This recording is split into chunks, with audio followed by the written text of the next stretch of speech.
তো তোমরা আগের পার্টেই দেখতে পেলে আমরা সোনাঝুরির হাটে গিয়ে প্রচণ্ড মার্কেটিং করেছি, যদিও সেগুলোর ক্লিপিংস কিছুই নিতে পারিনি, কারণ আমরা যেহেতু পৌষ মেলার সময়টায় গেছিলাম আমার অত্যাধিক ভিড় লেগেছে। যদিও দিদি বললো যে এরকম ভিড়টাই হয়।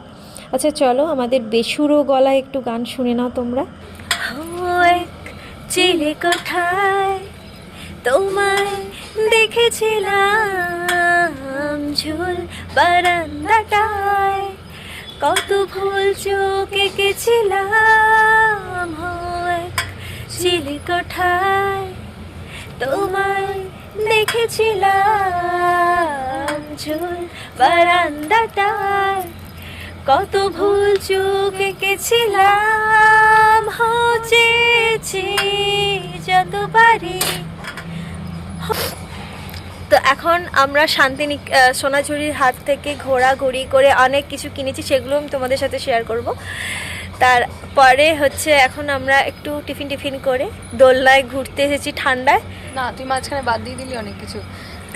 যে আমরা ওখানে অনেক কিছু কেনাকাটা করেছি, বললাম তো সেটা। ওখানে আমরা ডান্স করেছি। দেন আজকে একটা নতুন জিনিস হয়েছে যে দুজন ফটোগ্রাফার আমাদের দুজনের সেম লুকের জন্য আমাদের দুটো ছবি তুলে দিয়েছে, সেটা আবার ইনস্টাগ্রামে শেয়ার করবে। জানি না আদৌ পাবো কিনা জিনিসটা। আর দেন এসে আমরা রুমের মধ্যে অনেক হি করে অনেক রিলস বানানোর চেষ্টা করে, বাট উই আর ফেল। ওটা শুধু চেষ্টাই ছিল। হ্যাঁ, বাট ওটা আমাদের পক্ষে পসিবল হয়নি, as we are not possible. এই জন্যই আমরা হচ্ছে এই জন্যই তো আমরা হচ্ছে কোনো রিলসও করতে পারি না, কোনো হচ্ছে যে